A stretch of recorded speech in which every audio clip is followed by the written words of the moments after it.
In the vast, unforgiving land of the West, a single moment of choice can echo for a lifetime, shaping a destiny as surely as a river carves a canyon. The air in the Silver Horseshoe Saloon was thick enough to taste, a foul mix of cheap whiskey, sweat, and desperation. At a table stained with the ghosts of 100 failed hands, Corbin Blackwood stared at his cards.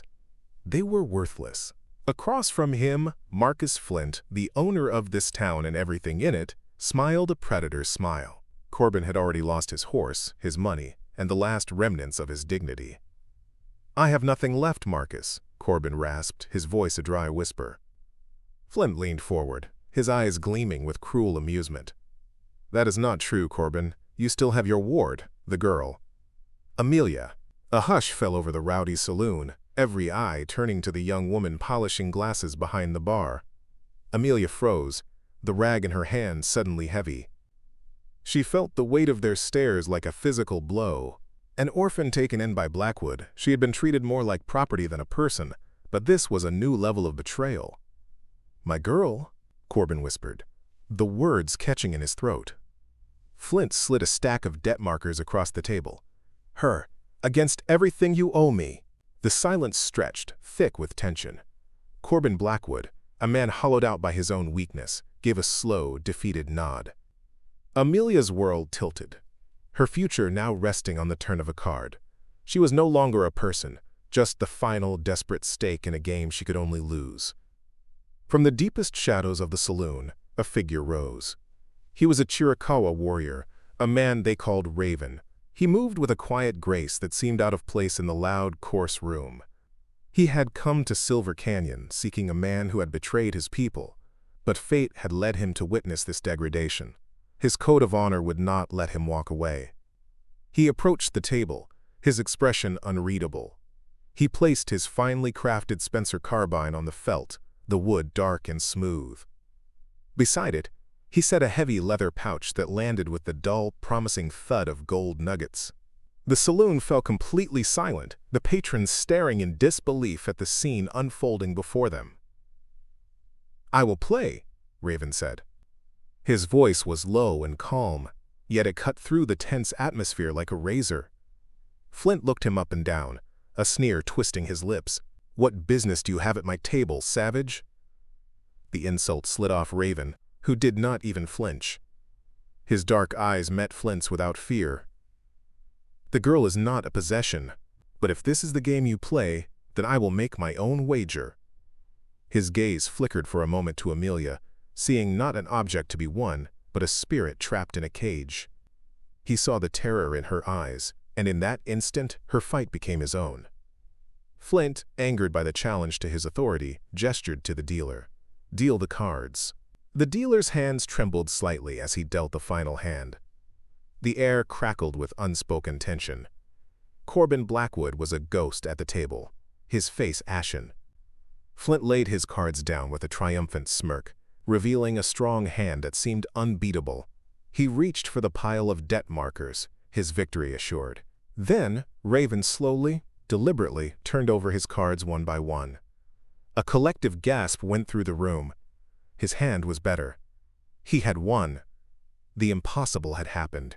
Flint's face turned a dark, mottled red, his eyes bulging with disbelief and pure, undiluted rage. The saloon held its breath, waiting for the explosion that was sure to come. "Cheat!" Flint roared, slamming his fists on the table and lunging to his feet. "No heathen walks in here and beats me fair!" His hand flew to the revolver at his hip. But Raven was faster. In a blur of motion, he did not draw his weapon. Instead, he kicked the legs out from under the heavy oak table, sending it crashing into Flint and his men. The room erupted into chaos. Gunshots exploded, shattering glass and splintering wood. Men shouted and scrambled for cover. The smell of gunpowder instantly filled the air, sharp and acrid. Raven moved with a deadly purpose, pulling Amelia down behind the overturned table, just as bullets ripped through the air where she had been standing. Raven drew 2 revolvers. His movements fluid and economical, he became a whirlwind of controlled violence, his shots precise and disabling. He did not waste a single bullet. Men cried out and fell, clutching wounded arms and legs. Amelia, huddled behind the makeshift barricade, watched in a state of shock that quickly turned to resolve. She would not be a helpless victim. She saw a firearm on the floor, dropped by a fallen man. Her father had taught her to shoot years ago, a skill she never thought she would need. As one of Flint's thugs tried to flank their position, she grabbed the weapon, the cold metal a shock to her system. She took a deep breath, aimed, and fired. The shot was loud in her ears, the recoil jarring her arm. The man cried out, clutching a bleeding shoulder as he stumbled backward. Raven glanced at her, a flicker of surprise and respect in his dark eyes. He gave her a sharp nod. "Now!" he commanded, his voice cutting through the din. He provided covering fire as they scrambled toward the back door of the saloon. Bullets whizzed past them, chewing up the doorframe. They burst out into the dusty alley, the cool night air a welcome relief from the suffocating chaos inside. Without a word, they ran to Raven's waiting horses, leaped into the saddles and spurred them into a gallop, vanishing into the vast, dark expanse of the prairie. They rode hard through the night, the rhythmic pounding of hooves, the only sound in the immense silence of the plains. The moon was a silver coin in a black velvet sky, illuminating a world of shadows and whispers. Amelia held on tightly, the wind whipping her hair across her face. She did not know where they were going, only that they were leaving the nightmare of Silver Canyon behind. Raven rode with an easy confidence, his body moving in perfect sync with his horse. He seemed a part of the night itself, a silent, determined specter leading her toward an unknown future. The sounds of pursuit had long since faded, replaced by the lonely cry of a distant coyote. As the first pale light of dawn painted the eastern sky, Raven finally slowed his horse to a walk. He led them into a small, rocky canyon carved by an ancient stream, a place hidden from casual view.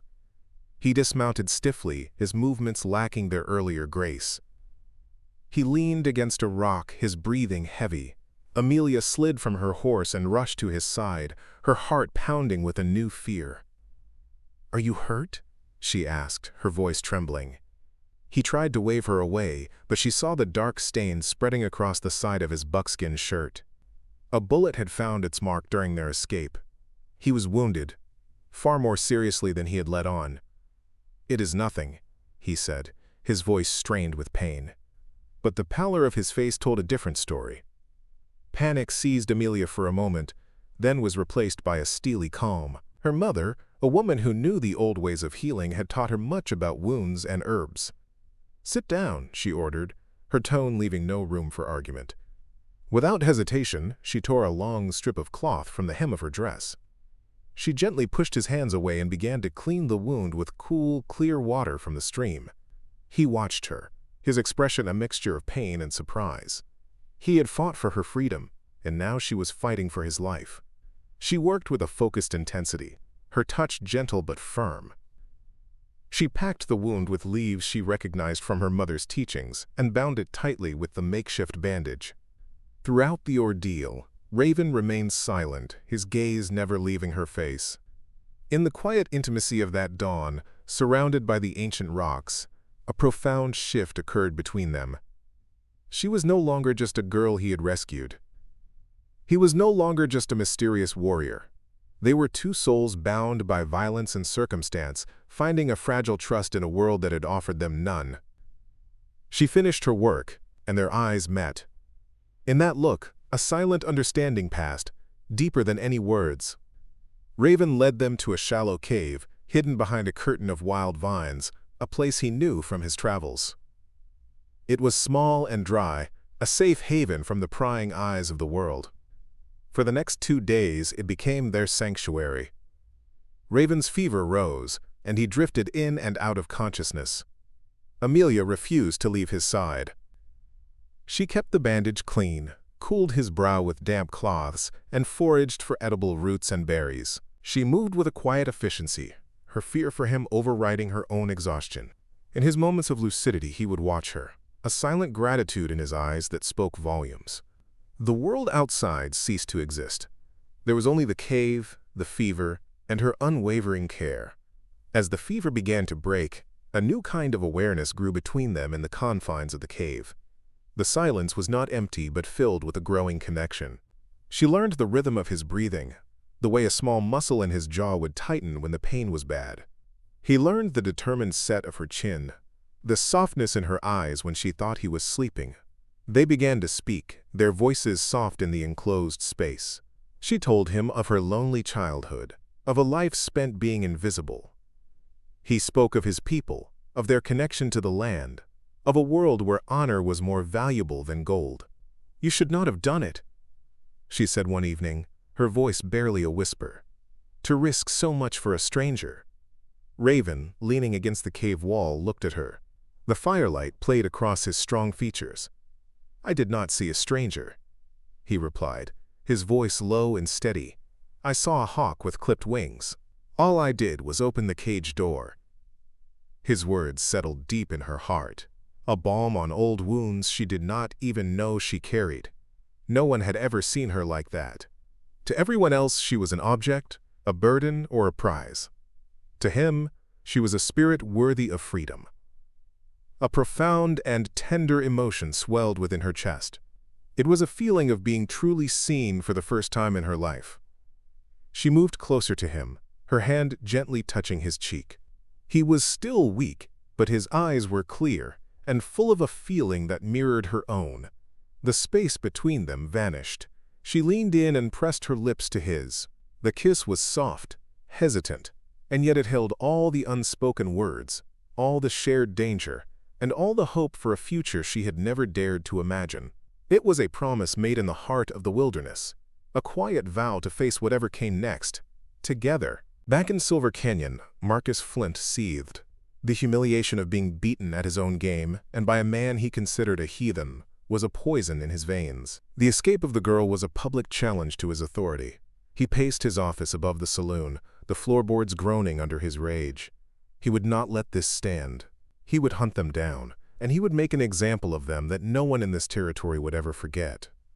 His reputation, his power, everything he had built was on the line. This was no longer about a gambling debt.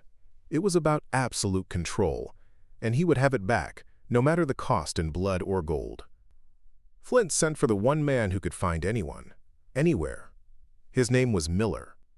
He had once worn a sheriff's badge, but his methods had been too brutal, too final, even for the frontier.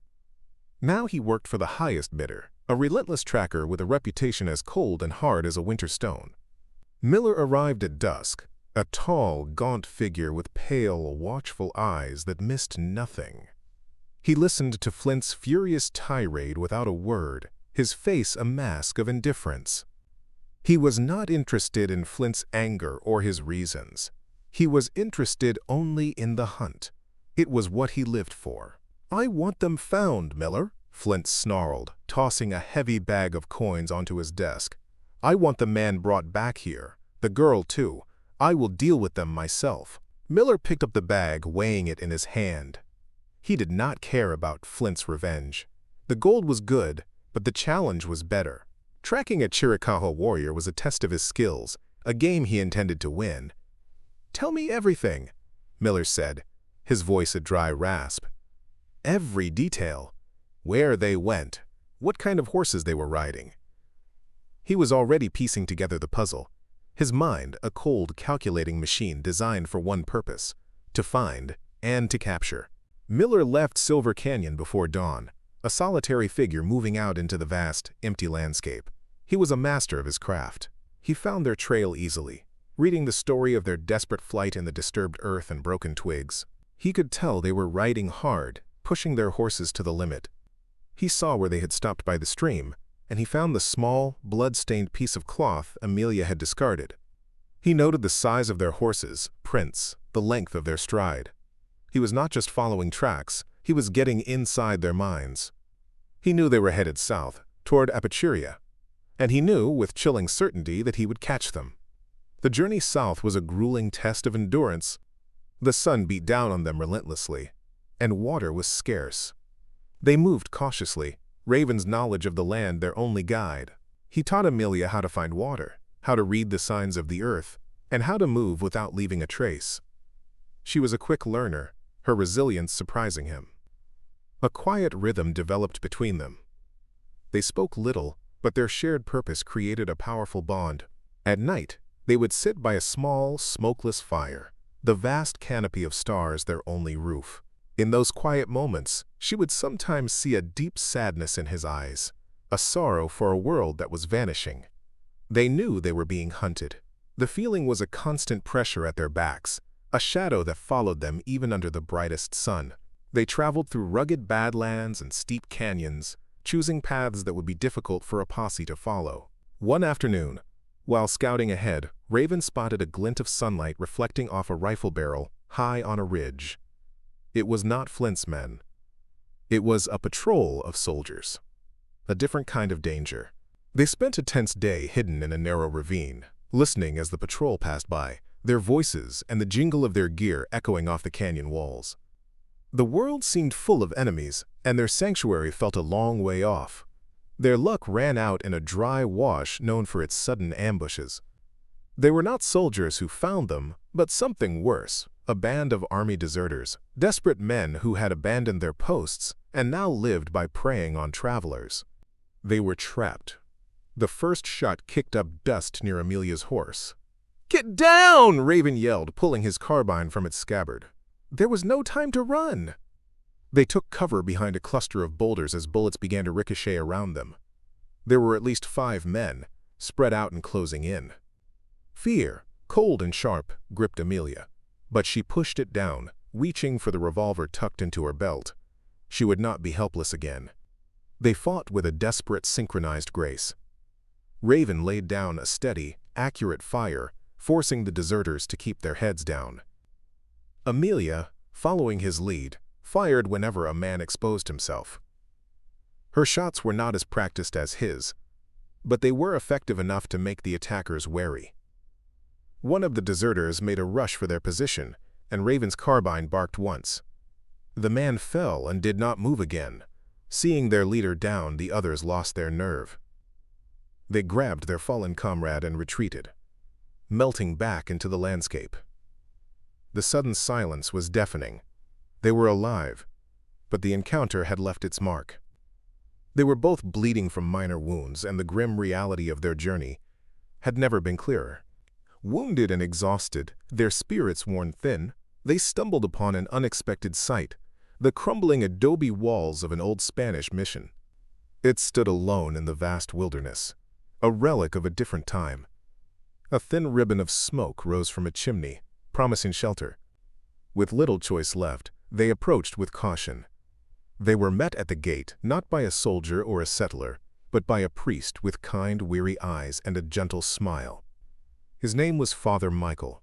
He looked at the battered pair, at the warrior, and the young woman, and saw not their differences, but their shared exhaustion and desperation. "Come in, my children," he said, his voice warm. "You are safe here." Inside the mission walls was a tranquil courtyard with a small garden and a bubbling fountain. It was a world away from the harshness of the desert. Father Michael cleaned and dressed their wounds, his touch skilled and gentle. He gave them food and fresh water, asking no questions. He had lived in this land for 30 years and understood its sorrows. He saw the deep, protective bond between Raven and Amelia and recognized it for what it was, a love forged in hardship. For 2 days they rested in the quiet sanctuary of the mission, a brief, blessed respite from their relentless flight. The peace was so profound it felt like a dream. On the second evening, Father Michael sought them out in the garden. "A man passed this way yesterday," he said, his expression serious. "A tracker. He asked about a Chiricahua and a young woman, a man named Miller." The name hung in the air, cold and heavy. Their hunter was close, closer than they had imagined. A chill went through Amelia. Their time was running out. The priest saw the fear in her eyes. "He is a relentless man," Father Michael continued. "But he is just one man. Flint and his posse are farther behind, but they will not give up." He knew he could not shelter them forever without endangering the mission itself. "You cannot continue south across the open plains," the priest advised, pointing toward a line of dark, jagged peaks on the horizon. "Miller will expect that. Your only chance is to go through the mountains. The passes are treacherous, but they will hide your trail. It is a harder path, but it may be the only one that leads you to safety." He gave them a hand-drawn map, marking a hidden spring and a difficult but passable route. As they prepared to leave the next morning, he blessed them, placing a hand on each of their heads. "Go with God," he whispered. "May you find the peace you seek." They rode out from the mission, their bodies healed but their hearts heavy, heading for the daunting mountains. The mountain pass was a brutal, unforgiving place. The air grew thin and cold, and the trail was often little more than a narrow ledge on a sheer cliff face. They had to lead their horses, their progress slow and perilous. But Father Michael had been right. The rugged terrain was their ally, concealing their passage. Up ahead, hidden among a jumble of rocks, Miller watched them. He had anticipated this move. He had been waiting for them for a full day. He raised his rifle, the stock cool against his cheek, and centered the sights on Raven's back. It was an easy shot. The hunt was over. His finger tightened on the trigger, but he did not fire. He hesitated, a rare and unsettling feeling for him. He lowered the rifle slightly, continuing to watch them through his sights. He had expected to find a brutal savage and his terrified captive. Instead, he saw something entirely different. He saw the way Raven tested the treacherous path before letting Amelia cross. He saw her reach out and steady him when he stumbled on loose rock. He saw them share the last of their water, their movements full of a quiet, unthinking care for one another. There was no fear in her eyes when she looked at him, only trust and a deep, abiding affection. This was not what Flint had described. Miller kept watching, a strange conflict stirring within his hardened soul. His entire life had been about the hunt, about the cold, clear logic of predator and prey. But what he was witnessing did not fit his worldview. He saw them stop to rest, and Raven gently brushed a stray strand of hair from Amelia's face. The gesture was small, simple, but it spoke of a tenderness Miller had long forgotten existed. He saw not a captor and his prize, but two people clinging to each other in a hostile world. He saw the love that bound them, a force more powerful and resilient than the rock and wind of the mountains. A memory surfaced, unbidden, of a time long ago when he, too, had known a love like that, before loss and bitterness had carved him into the man he was today. He looked at the couple on the trail below, and for the first time in years he saw people, not targets. He saw their desperate bid for a life together, a life the world was determined to deny them. The gold Flint had paid him suddenly felt dirty in his pouch. His reputation as a relentless tracker felt like a hollow, meaningless title. He lowered his rifle completely. He could not do it. He could not be the one to destroy this. His hunt was over, but a new, more dangerous one was about to begin. The sound of approaching horses from below shattered the mountain silence. Miller swore under his breath. It was Flint and his posse. They must have found his trail and followed him. Flint, too impatient to wait, had come for his revenge personally. Miller watched as the riders spurred their tired mounts up the steep incline. They were loud and clumsy, a stark contrast to the quiet passage of Raven and Amelia. He knew what would happen. Flint would see the couple, and this pass would become a killing ground. The choice that had been forming in his mind now became sharp and clear. He had lived a hard life, and it was time to choose how it would end. Raven and Amelia heard the riders too. They flattened themselves against the rock wall, their brief hope of escape turning to ash. They were trapped, with nowhere to run. Raven checked his carbine, his face grim. He would fight to the last breath to protect her. Amelia drew her revolver, her hand steady despite the fear in her heart. They would face this end together. Then a rifle shot cracked from the rocks high above them. It was not aimed at them. It was aimed at Flint's posse. One of Flint's men cried out and tumbled from his saddle. The ambush gave them a moment of shocked confusion. Who was shooting at them? Miller worked the lever of his rifle, his movements swift and sure. He had chosen his side. He fired again, his shot kicking up dirt in front of Flint's horse, causing the animal to rear in panic. "It is a trap!" one of the men yelled. The posse scattered, seeking cover and firing wildly up at the rocks where the shots had come from. In the ensuing chaos, Miller's diversion gave Raven and Amelia the chance they needed. "Go now!" a voice rasped from the rocks above. It was the tracker. Raven did not hesitate. He grabbed Amelia's hand, and they scrambled up the pass, using the gunfight as cover to make their escape. Marcus Flint, his face contorted with fury, finally spotted Miller's position. "He betrayed us!" Flint screamed, raising his own rifle. He fired, and Miller felt a sharp, burning pain in his side. He grunted but kept firing back, his shots keeping the posse pinned down. He saw Raven and Amelia disappear over the crest of the pass, safe for now. A grim satisfaction settled over him. Flint, enraged, stood up from his cover to get a better shot. At that same moment, Raven, looking back from the ridge, fired one last time. The bullet, meant for the man who had hunted them, found its mark. Marcus Flint fell backward without a sound. Miller watched him fall, then slowly slid down behind his rock, his final act of justice complete. They traveled for another week, the mountains giving way to rolling hills and grasslands that felt different, more welcoming. The land felt alive. One morning, they were met by two riders. They were Chiricahua hunters, their faces stern but not hostile. They recognized Raven, and after a short, quiet exchange in their native tongue, they escorted Raven and Amelia to their village. The settlement was nestled in a hidden valley, protected by high cliffs. Smoke rose from a dozen wickiups, and the sounds of daily life, children laughing, women talking, filled the air. It was a place of peace, a world away from the violence they had known. Their arrival caused a stir. The people gathered, their dark eyes full of curiosity and suspicion as they looked at Amelia. She stood beside Raven, her heart pounding. She felt like an outsider, an intruder in this close-knit community, an elder with a wise, wrinkled face and eyes that seemed to hold the history of his people approached them. He was the chief, a man named Escaminzin. He listened intently as Raven told their story, speaking in the soft, flowing language of his people. He spoke of the injustice in the saloon, of their flight, and of the love that had grown between them. He did not hide or soften any part of their tale. When Raven finished, the chief turned his steady gaze upon Amelia. He looked at her not with judgment, but with a deep, searching wisdom. He saw the strength in her eyes, the resilience that had carried her through so much.